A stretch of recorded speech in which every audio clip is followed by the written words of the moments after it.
so hearty and has so many ingredients, it will take about 25 minutes to make. Now sprinkle a little bit of old-fashioned oats, just a quarter cup, and I'll just throw on the tops. These will adhere to the batter nicely during baking. They look pretty. Okay, 400 degrees, approximately 25 minutes. Set your timer.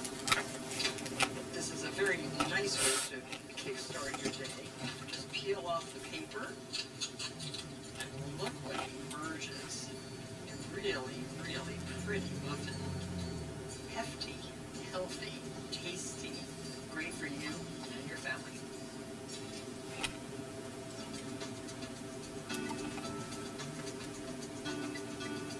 So here's another really delicious muffin filled coffee cake muffins, topped with sprinkling of cinnamon and sugar. These muffins are hard to resist. I chose a nice, firm, ripe Santa Rosa plum. They're kind of sour sweet with a red skin, and just cut it up. 3 plums, we'll save those.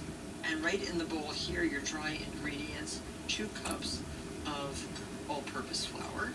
And if you store your flour in a glass container like this, it's very easy to dip in and measure.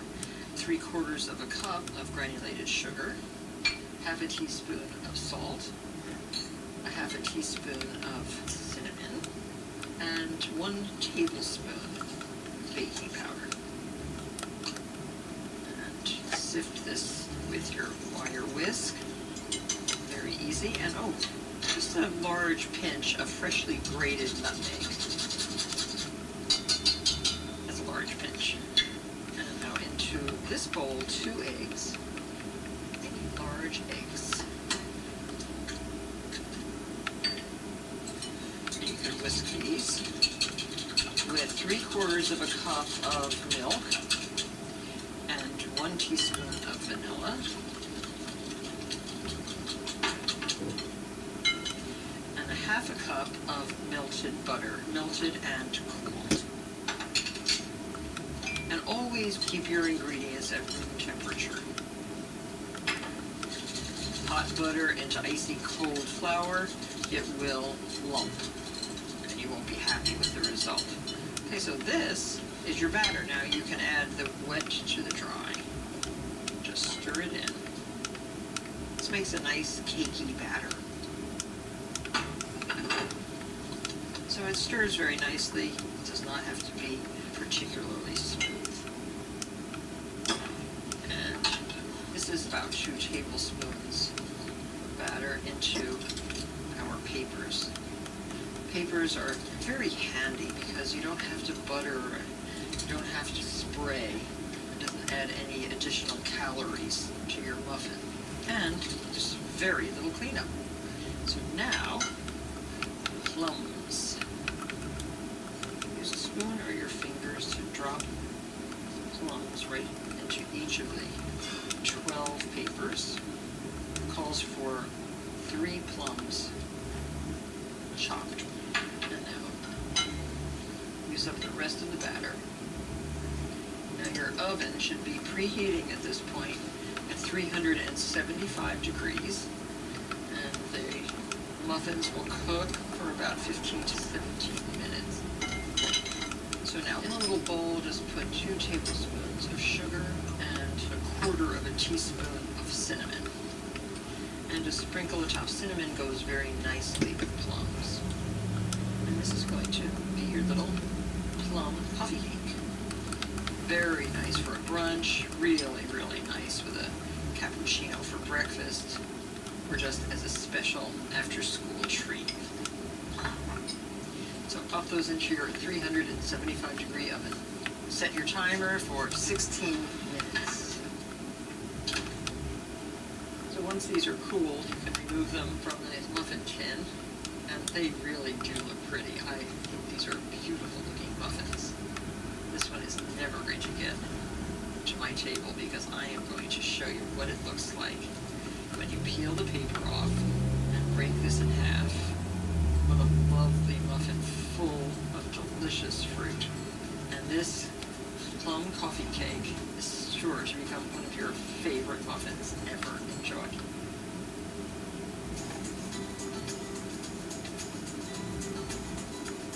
This is a delicious muffin that if you do happen to have a couple extra zucchinis, you can't beat this recipe. Drizzled with a zesty orange glaze and a delicate sprig of chervil, these muffins are perfect for breakfast. You need 1 pound of zucchini. And just use your box grater and grate the zucchini.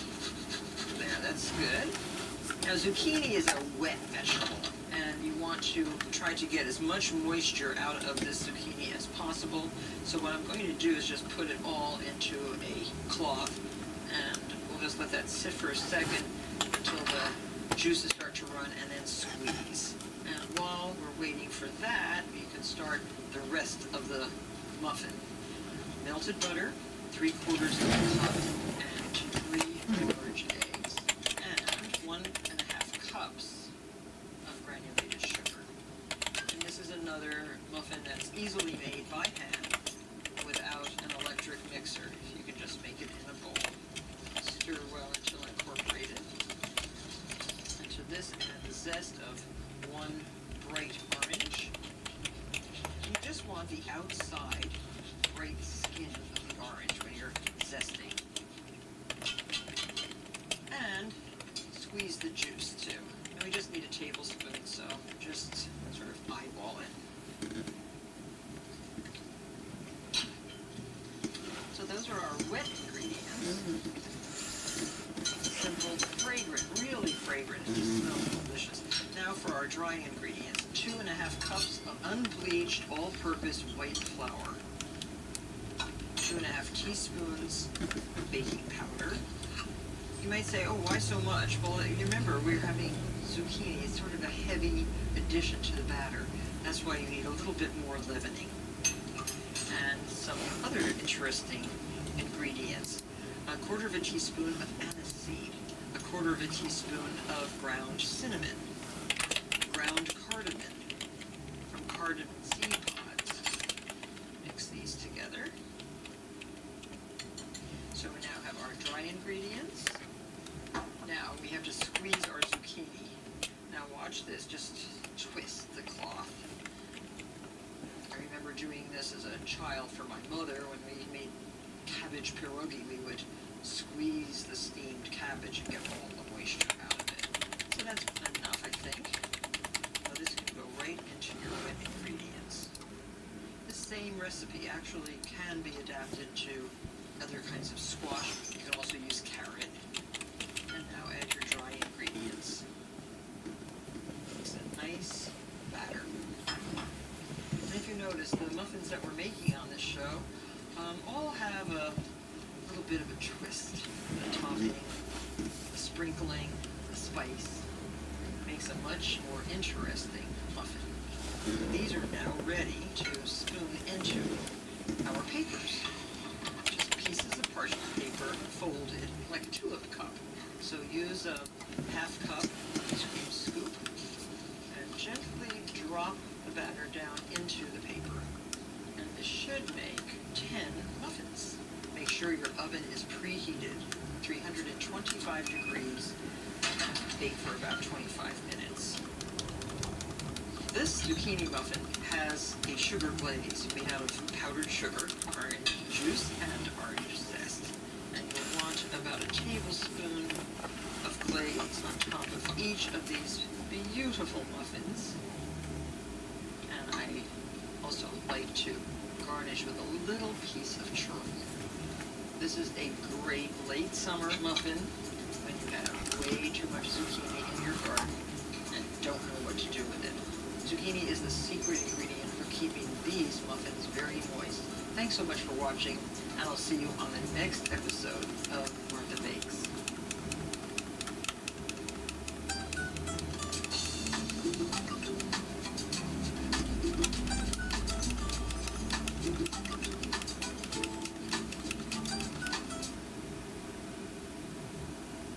Do you love to bake? Well, so do I.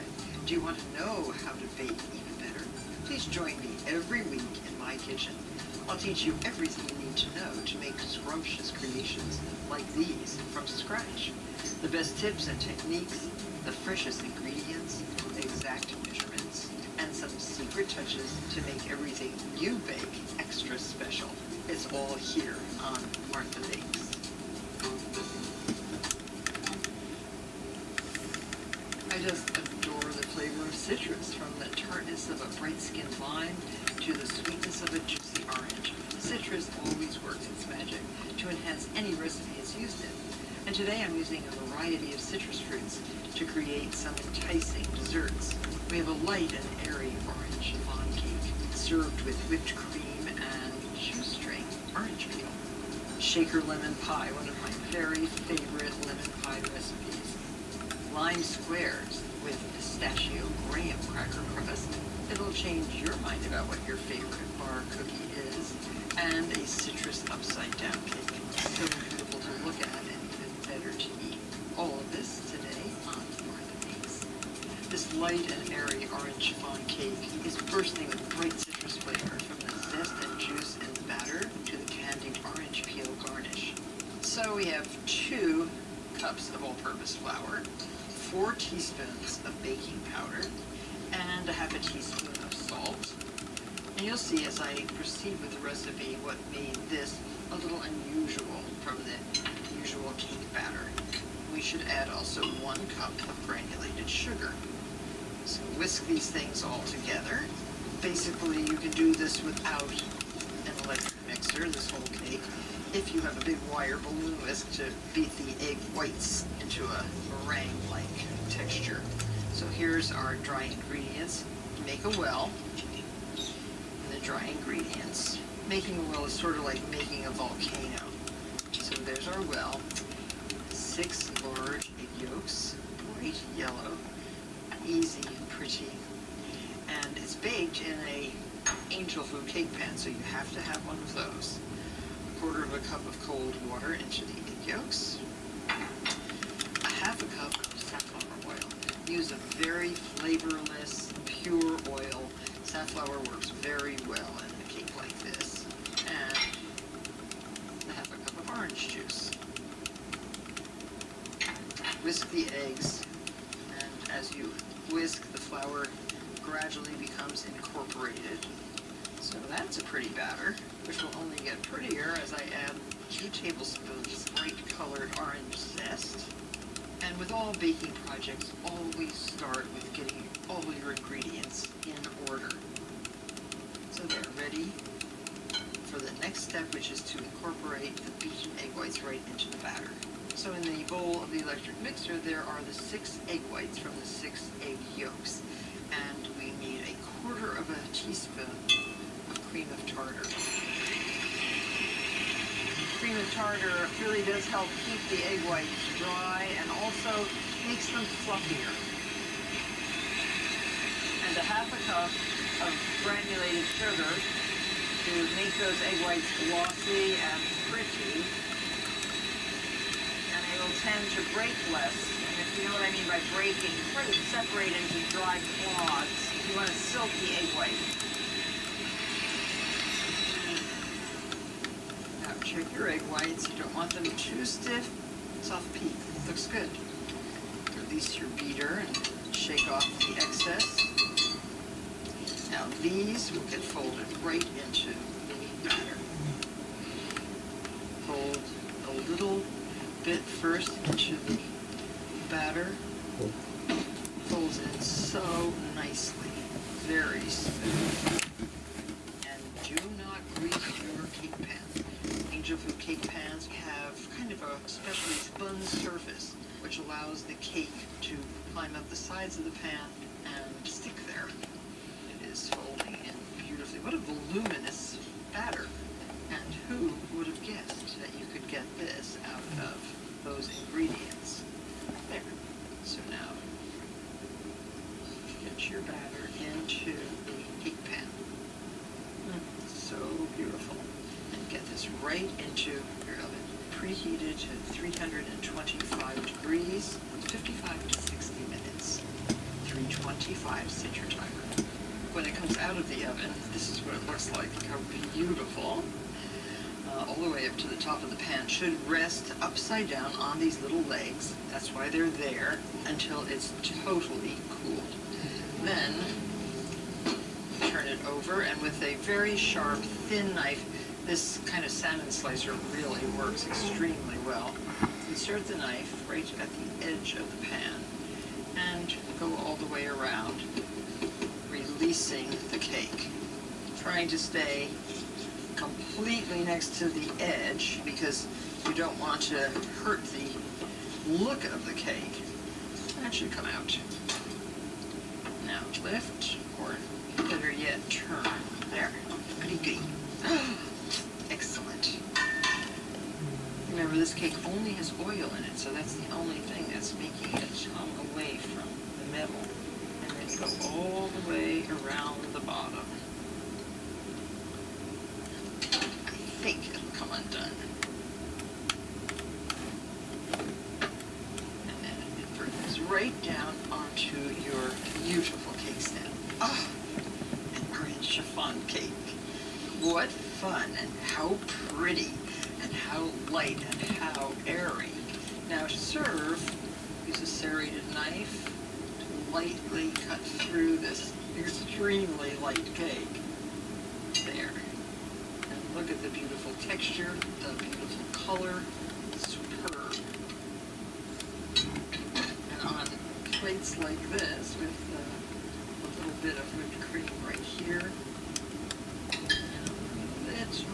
amount of these beautiful shoestring candied oranges, you have a very pretty and not too rich dessert. You'll certainly want to share this chiffon cake with your friends. Couldn't be more beautiful. Enjoy. When I first tasted Shaker lemon pie, I was struck by its refined simplicity. It has a flaky golden crust and a 3-ingredient filling, and it is a citrus recipe not to be missed. The filling is so simple. It's just 14 ounces of lemon, nice juicy thin-skinned lemons, some with the rind on, some with the rind removed, and it really takes a little concentration and a very sharp knife to slice the lemon paper thin.